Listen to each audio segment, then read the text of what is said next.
Today I'm talking about the Blood Magic Wizard from the Tal'Dorei Reborn Critical Role book. Is this subclass worth playing? We'll talk about it today on Flute Salute.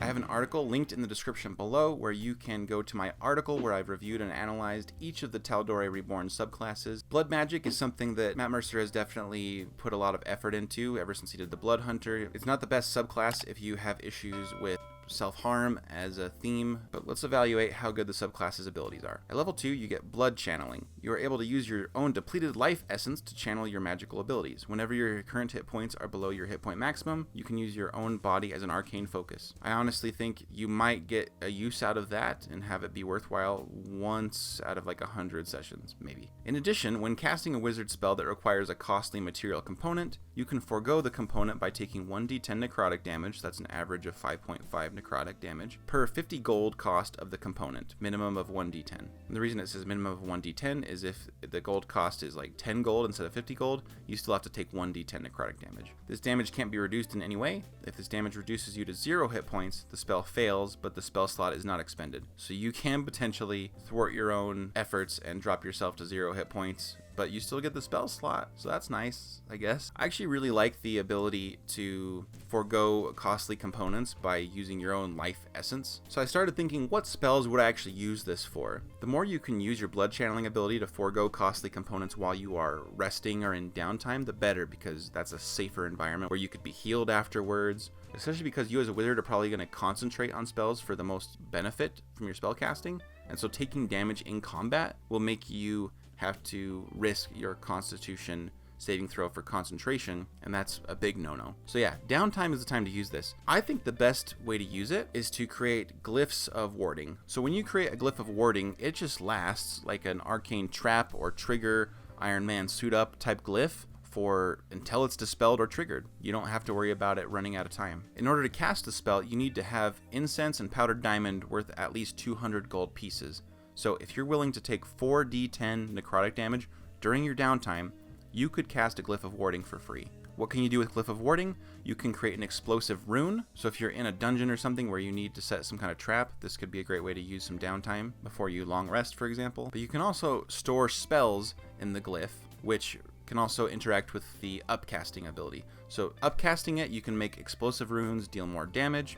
And the explosive runes can deal acid, cold, fire, lightning, or thunder damage, by the way, not just fire. And then with the spell glyph, where you store spells in it, usually you're limited to a prepared spell of 3rd level or lower being stored in the Glyph of Warding. But if you upcast Glyph of Warding to like 5th level, let's say, then you could store a 5th level spell in the Glyph of Warding. Notably, if you are using a concentration spell and storing it in the glyph, you don't have to concentrate on it when the glyph activates. The spell will just last for its full duration. So if you were to use one of the summoning spells to summon a creature, you wouldn't have to concentrate on that spell. It would just be up and out for the duration. Upcasting the explosive rune isn't great because it only does a d8 per level higher. That's an average gain of 4.5 damage. And that's before you consider that there's a saving throw where they could potentially take half of that damage. You might also notice that Glyph of Warding's cost of 200 gold does not increase as you upcast it.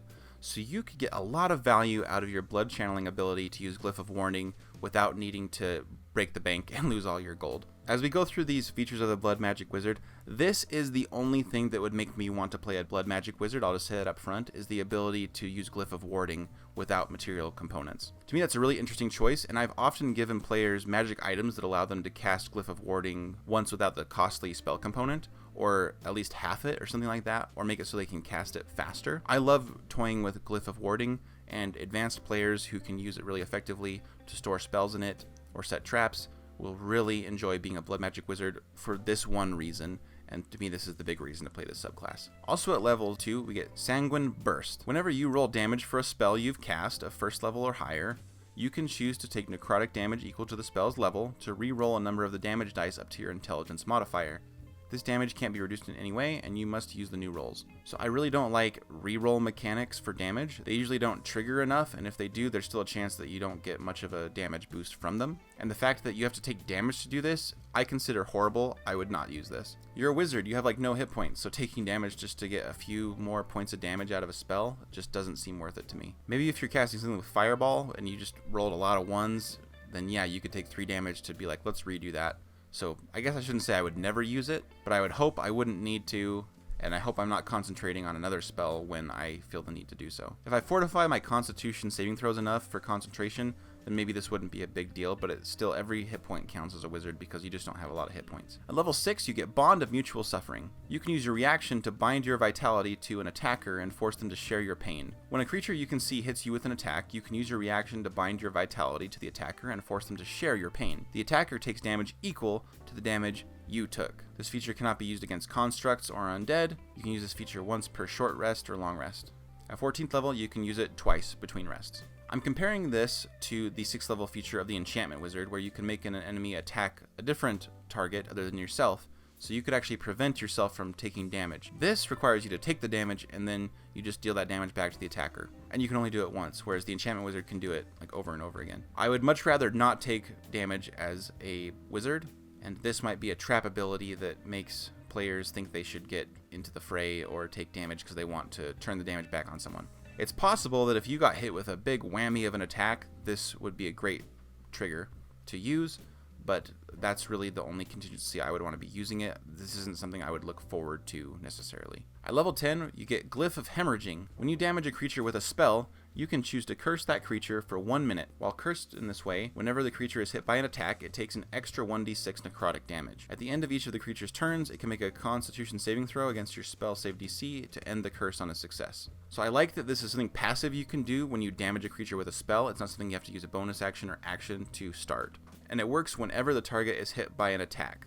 So if you have an allied monk or an ally using Eldritch Blast where they are doing multiple attacks against the enemy, a fighter who wants to go action surge on them, each of the attacks can get an extra 1d6 necrotic damage. They'll have to act fast though because the creature starts making saves at the end of its turn, so if the initiative order works out where you go and then the monster goes and then your allies, it could potentially do nothing and then you'll be sad. And again, try not to use this on undead or constructs because it won't work, and you can only use it once per short or long rest. I like the ability, but it's not anything that wows me for level 10, so I'm still underwhelmed by the subclass other than the Glyph of Warding potential at level 2. Interestingly, if you were to cast a spell like Scorching Ray, or maybe if you have Eldritch Blast, you could on the first attack damage the target and start the curse, and then the other 3 Scorching Rays or the other blasts of Eldritch Blast would immediately start getting the extra 1d6. So I actually like that idea. So yeah, there's some possibilities here, but it's not anything that wows me, and it's very teamwork dependent, which I like teamwork. It's a team game, but just keep that in mind that there are certain caveats that could make this less or more effective. At level 14, you get Thicker Than Water. The blood that flows through your veins is empowered with arcane vigor that mends wounds and helps preserve your life. Whenever a spell or magical effect causes you to regain hit points, you regain an additional number of hit points equal to your proficiency bonus. At level 14, I think that'll be a +5, so you can heal yourself 5 hit points when anyone heals you with magic, with a spell or magical effect. In addition, while you are concentrating on a spell, you have resistance to bludgeoning, piercing, and slashing damage from non-magical attacks. I really like effects that bolster your defenses while you are concentrating because it just makes a lot of thematic sense to me, and I can totally picture it cinematically where you have this arcane energy surrounding you, making you defensively stronger. However, I cannot stand that they threw in that last part where it only resists bludgeoning, piercing, and slashing from non-magical attacks. It's 14th level, and most monsters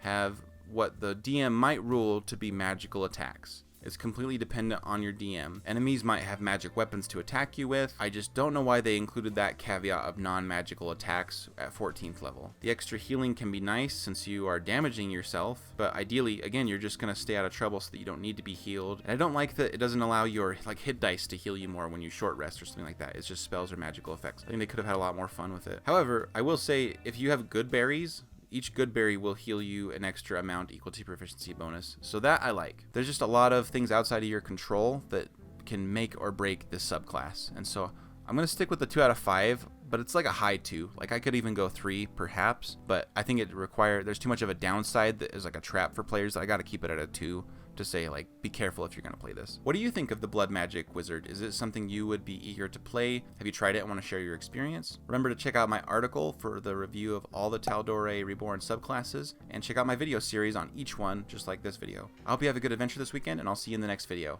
Bye.